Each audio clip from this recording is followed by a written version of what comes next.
the Sports Renegades podcast on SportstownChicago.com. Welcome back to the Sports Renegades here on SportstownChicago.com with Ryan Risky and Ryan Stuprich. As you heard, the big news in that update is Ryan Pace currently in Denver in pursuit of John Fox, so it really sounds like the Bears are desperate to get John Fox. Yeah, and as they should be. I mean, there's no other guy out there right now who I'd want besides him. Right. So, yeah, especially because they sort of stopped their pursuit of Todd Bowles, and now he's yeah, well, there's a reason they stopped pursuit of him. Yeah. It's a bad reason. They let their guy get away. And did DePaul beat Villanova? No, they got killed by Villanova. Are you kidding? Villanova's number 8 in the country, I think. I think they're number 8. DePaul lost by 20-something, almost 30 to Villanova. And then they played Georgetown. DePaul played Georgetown Tuesday night. I wasn't at the game, but they played Georgetown Tuesday night at Allstate Arena, and they lost by 6. It was a pretty hard-fought game. It's just Georgetown in the end is a better team. So, it's not like I'm disappointed about that loss. DePaul's 3-2 in the Big East right now. They have a big test against St. John's. I'm going to be at that game. That's Sunday at 1:30. Would you have gone to the Villanova game if it was in Chicago? I don't know. I probably would just to see a ranked team. I mean, I've seen a lot of ranked teams against DePaul. I actually saw number 1 Syracuse in 2012 play DePaul didn't by any chance win, did they? They lost by, it was definitely 30. It might have been 32 points. Oh but it was cool to see a number 1 team play. But that's the first time I've actually seen a number 1, number 1 in the country come in, and that was Syracuse in 2012. Right. All right. Now back onto the Bears. I knew that they had played. I just didn't know if they. I assumed that they lost because that would have been a big win for them. And yeah. Now the rumor is that John Fox would bring in Kyle Shanahan and Dennis Allen as his offensive and defensive coordinators. Does that make you feel very good? It doesn't make me feel as good as I would like. Yeah, as I said, it's a race for the best coaching staff, and the Bears are losing that race because the McCaskey way, hire the cheapest guys possible and that do a horrible job, and then you're okay with it because the Bears will still maybe be mediocre. Right. And the Bears are bad when they start out the season bad and they don't find a way to finish 8-8 or 7-9. That's how you know the Bears are bad, because the Bears' way is always to finish around 500. I think about 95% of us thought that the Bears would beat the Bills on opening week, and they lost in overtime, of course. And so I think that turned a lot of people away, and then it just got worse from there.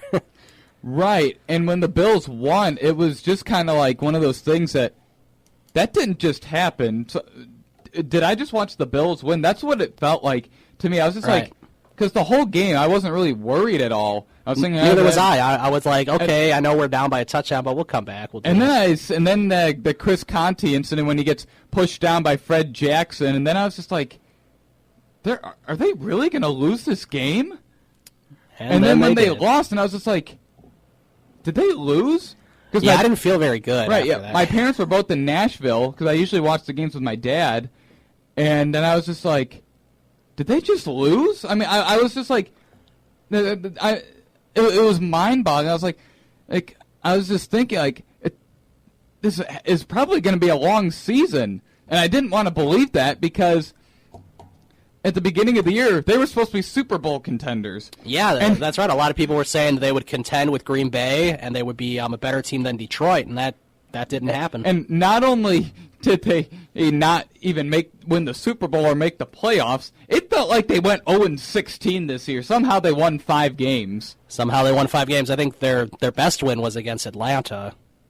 All around offense, defense. I think their best game was against 49ers. Yes, the 49ers when they came back from 3 touchdowns down. That was pretty exciting too. Yeah. Yeah. Jay Cutler won that game. The Jets won. They let the Jets almost win that. The Bears forced 4 fumbles in that game, and they recovered none. Yeah, that's a shame.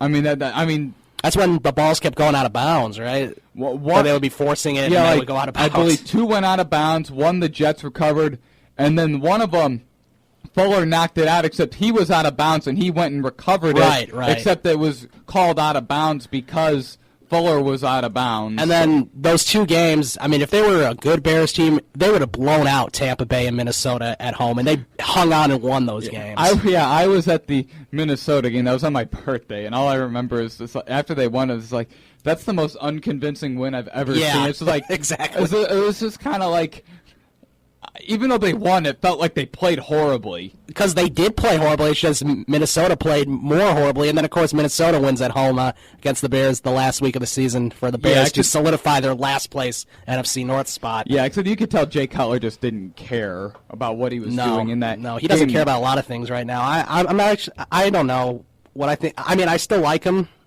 as a quarterback. I mean, a lot of people hate him. A lot of people I like him more than a lot of people do. I don't know. Same here, except if you're one of those Cutler haters, who's the quarterback next year if you get rid of him, huh? Oh, my God. Who? Nobody. I mean, what? You want to ask Todd You Collins? literally have a bet. I guess you'd have to start Jimmy Clausen. Because, I mean, I don't know who you're going to draft that's a better option than Jimmy Clausen. Yeah, I mean, I'd rather start Jimmy Clausen than Mariota or Winston. So would I. And Mariota's going to go. Burstow. They're both going to be the top two picks in the draft. And people are saying, Cutler to Tennessee, Cutler to Tennessee. Yeah, no, why would they trade for Jay Cutler's outrageous contract when they can just draft Mariota or Winston? Right, as we said last week, Tennessee's not in a win-now mentality. They're trying to get a young quarterback that they can build on, like Oakland's doing, and they're in a position to like draft. Some of these other teams are doing. And they're in a position to draft a young quarterback that they can build around. They're not going to trade for a 31-year-old quarterback on a mega deal that he didn't deserve. Does Tennessee have the second pick or the first pick? Second. So they're probably going to end up with Winston, and then Tampa Bay would end up with Marcus Mariota, right? Yeah.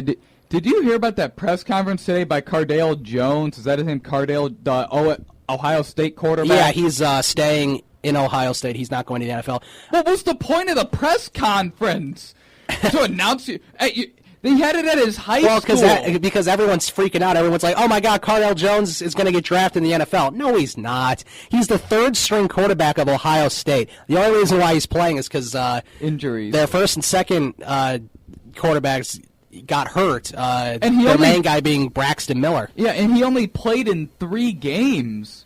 Right. Mark Sanchez, I mean, he did good in those 3 games, but, I mean, he wouldn't do well. There was no scouting report. I mean, he'll never play in the NFL. That's why I think it was a good decision for him to stay at school. You might as well. He's got a big arm. I will give him that. He just needs, if he's going to be an NFL quarterback, he needs more seasoning. And I think he even knew that because... Well, I think he knows he's not going to be an NFL quarterback. Look at Mark Sanchez. He played like 14 games in college, entered the NFL draft, and he was like 20 years old. Right. Well, look how bad he was. Well, and Tebow, everyone thought he would be good in the NFL, too. He's probably been the biggest NFL quarterback of a bust that we've ever seen, almost. So, I don't know. Would you consider him... Who do you consider worse between him and Jamarcus Russell? That's true. Jamarcus Russell was first overall. Jamarcus Russell might have a better arm, but I guess Tebow is better just because he won more games. Yeah, at least Tebow won games. I mean... Yeah, that's true. He did. He knows how... I think he's good with time management. That might be his strength. He's pretty good with time management. Like, I remember there was that game he completed 2 passes and won. Yeah, and he beat a bad Bears team. So yeah, he beat a Bears team without Cutler. A Bears team that was supposed to be good, but then once Cutler went down, it all went down. He beat a Bears team in overtime that no Cutler, all because Marion Barber wouldn't go out of bounds. Well, it had no Cutler, no Forte, worst offensive line in the NFL, and no receiving core. Yeah. Boy. The defense was still on point, though. Got to give credit to Lovie Smith, the defensive guru, I guess. Yeah. Oh, man. Yeah, I don't even know how he would handle this team right now with how bad that defense is. I don't know. I mean, who would have thought that when Lovie Smith got fired and we thought it was long overdue, who would have thought that it would have been a better idea to keep Lovie Smith up until this point? Well, it wasn't that it was... Who would have thought that? Well, it's not that it was the wrong idea to fire Lovie Smith. The wrong decision was hiring Mark Trestman over Bruce Arians. Yes. I mean, technically, Lovie Smith probably should have been fired in, 2008. I will be honest. Lovie Smith's firing was overdue. It was about 3 years too late. Except it was a good thing that, even though it was overdue, I think it was a good thing because he took him to the NFC Championship game, and, I mean... They almost made it to the Super Bowl that year. Yes, they did.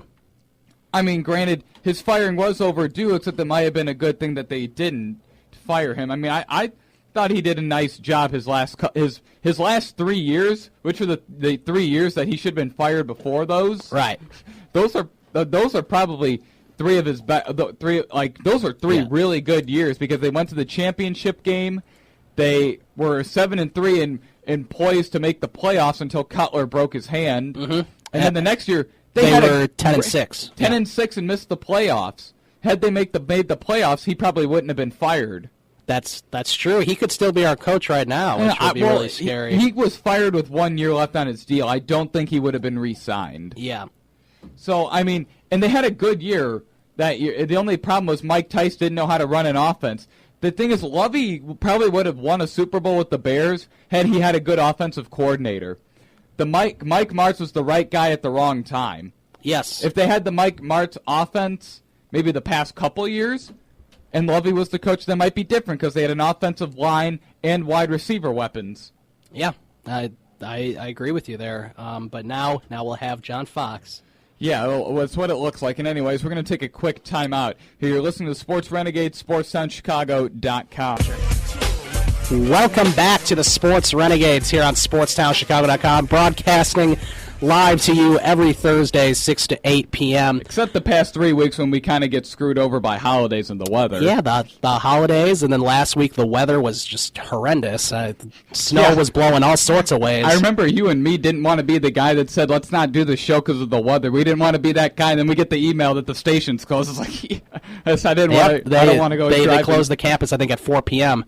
On that day. They did. I was actually kind of happy because I did not want to drive down here in that snow. Yeah, neither did I. All right, so yes, this is the Sports Renegades, and I'm Ryan Stuprich. And I am Ryan Risky. All right, let's preview these last 2 games of the NFL season before the Super Bowl. We got Green Bay at Seattle and Indianapolis at New England.